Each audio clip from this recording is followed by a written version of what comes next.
Morning, it's the 9th of June. Just sort of worrying about the weather, but bloody hell, it's dry, innit? And there's been a lot of crow activity in this maze. I've been watching them from out, and they're picking bloody seed out. Some seed aren't germinated, and the sods are picking it out and picking odd bloody plants up. Look there, gone down that line, pulling bloody plants up, making a right mess there. So I'm gonna go, I'll put a banger on it. There'll be a right bare patch here. Look, gone right down there. I've never had that before. So Christ almighty, yeah, they've bared quite an area here. So yeah, it ain't one thing, it's another, innit? Bloody crows. Total menace, aren't they? Christ almighty, I wish I'd noticed this before now, because they've absolutely knackered this area.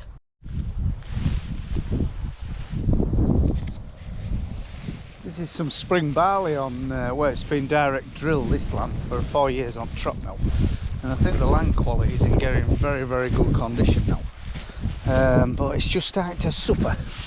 It's just starting to suffer a little bit with drought. Look, this was drilled by the mowers, and the mowers is very guilty of making down the drill seam, it cracks open.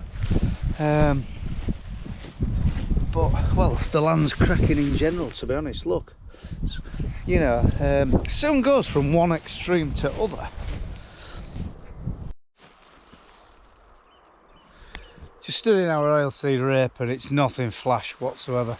So that many growth stages that some plants have just lost their flower, some plants are fully formed, and it just doesn't look very healthy. She ain't going to produce much. I mean, well, I wouldn't like to say we're going to get a ton to acre anyway. Next door's a little bit better where it's a full crop, but there's a big area of where flea beetle totally decimated it there, but it just doesn't look healthy.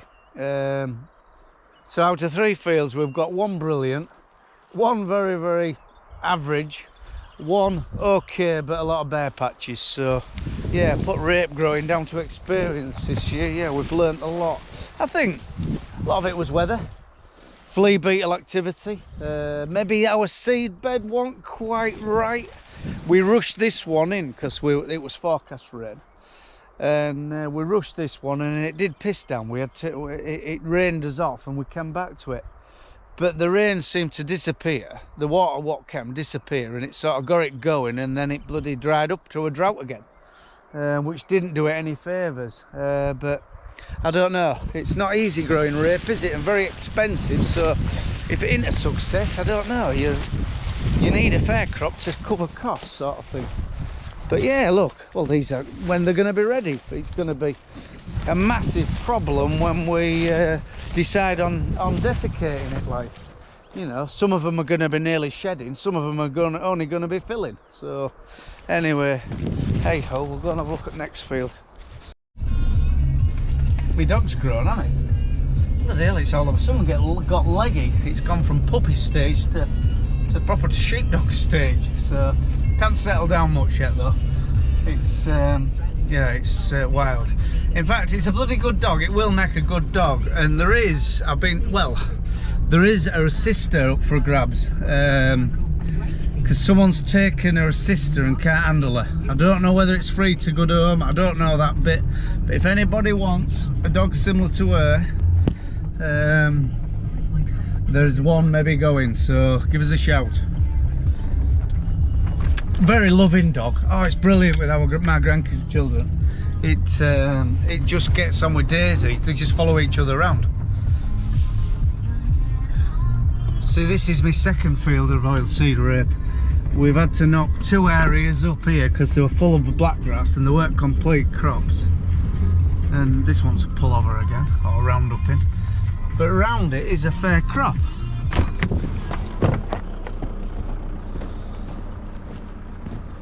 But it's got similar issues to next door. It's very uneven and varied, but there is grain, so let's hope Yeah, let's hope. But a big area where flea beetle just decimated it. I mean, a lot of people would have knocked it all up, I think, but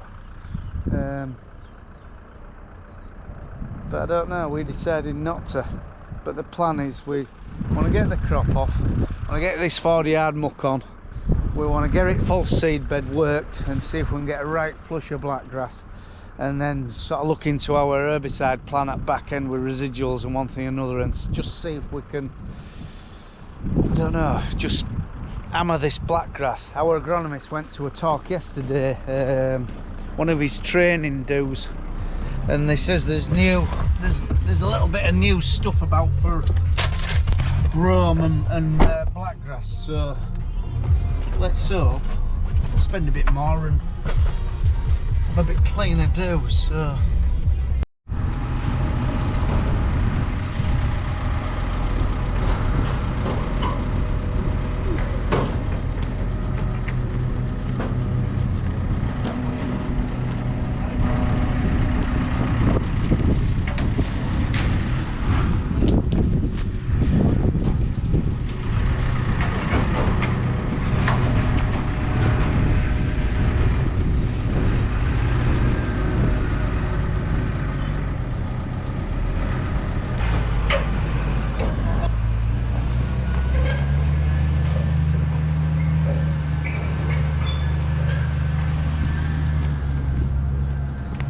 I'll go this morning.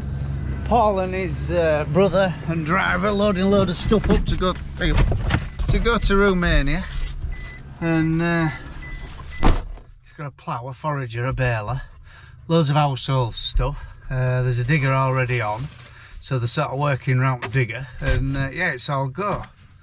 He's a mate of ours from Romania. He's a real good lad. We've been pal for a long while. He's only a young kid. And yeah, he uses our yard as a bit of storage for his building company and his family farm back home. So he gathers a bit of stuff up, and occasionally he fills a container to go back to. So for his dad's farm and his dad's neighbour's farm. So it works well. And then he does a bit of building for us to sort of repay the favour. And yeah, real good lads.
We thought it was last field of haymaking, but anyway, we're mowing again tomorrow.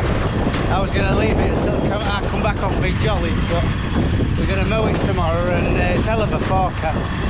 Oh dear, what have we got here?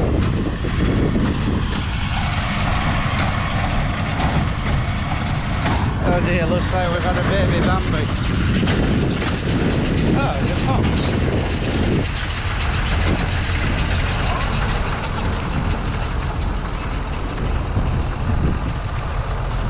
That's dead. That's a big one. That's been there bloody before we... That's been... Hey, I'm having horns off it.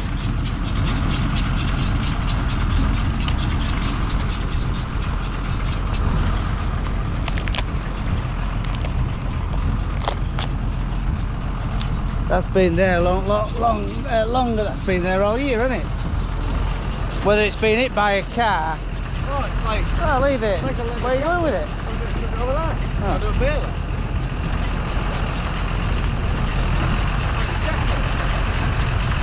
I'm going to make some gloves out of it, maybe. Make an out of it. I've got my little antlers. Yeah, probably. Oh, what's the going? What's the fun? Oh. Right, go on then. It's good. Yeah, they're a bit heavy, but I think we'll be keeping them for our own use. So you crack on. Oh. So it's still a bit right. A bit there? No, it's all a bit spotted. There's a bit of it there.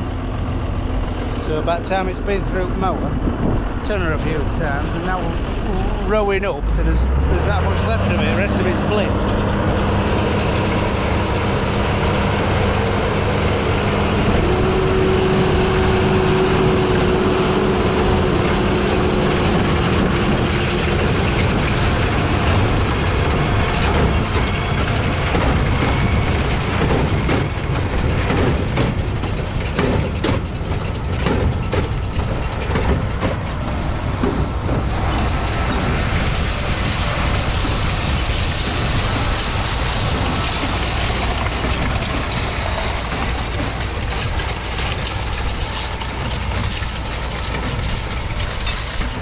Look, Phil's using his GPS, or just skillful.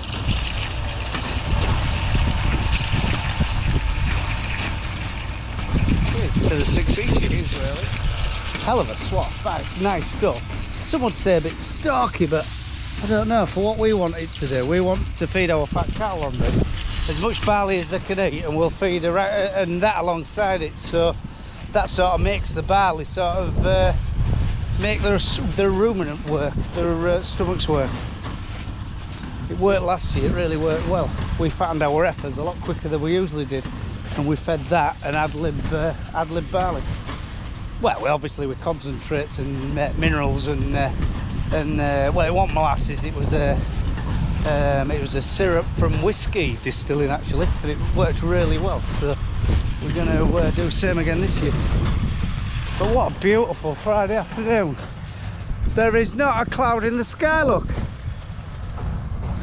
Just the big guy beaming down on us. You make hay where the sun shines.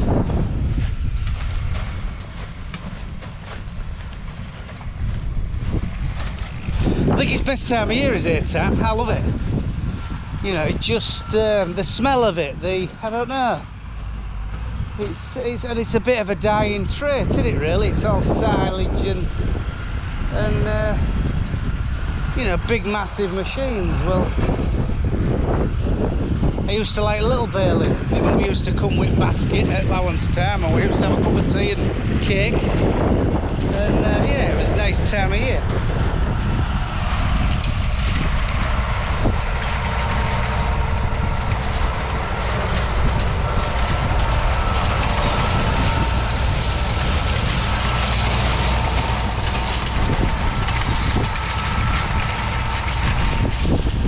Days have gone, haven't they? That we've got barely time to stop for a cup of tea and talk to each other, but yeah, I'm farming changed. Like I'm 50 soon, and ant farming changed in my lifetime. So anybody 80, Christ, changed massively in their lifetime.